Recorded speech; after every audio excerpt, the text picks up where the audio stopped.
Hi guys, it's Simone with Alcat Designs, and today in this brioche tutorial we're learning a 4-stitch non-centered decrease, a 5-into-1 decrease. And it's called a 5-into-1 bark decrease because you're doing it over a bark column or a brioche knit stitch.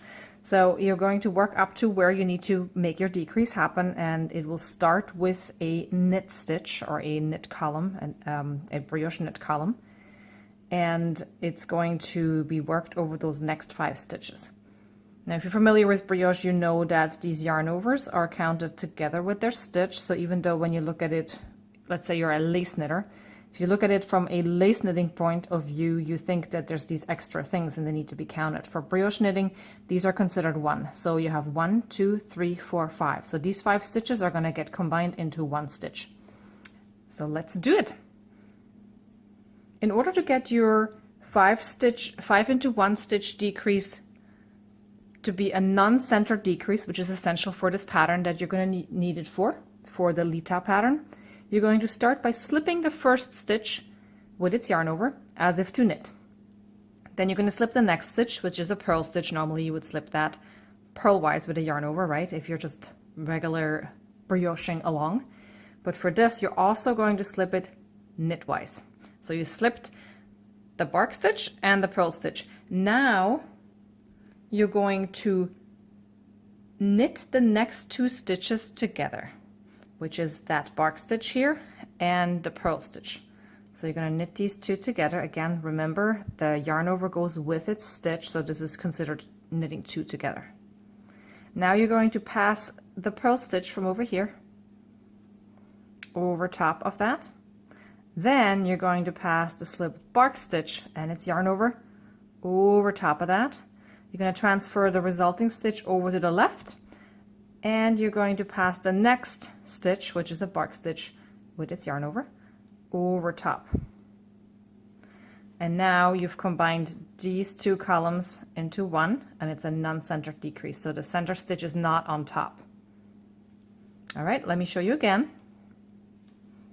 Go a little bit ahead here. All right, so again, 5-into-1 non-centered decrease over in brioche.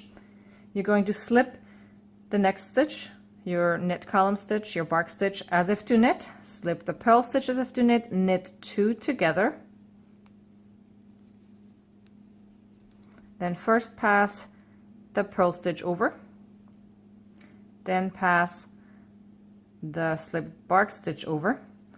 Resulting stitch goes to the left needle, and now you're going to pass the next stitch over top of that as well.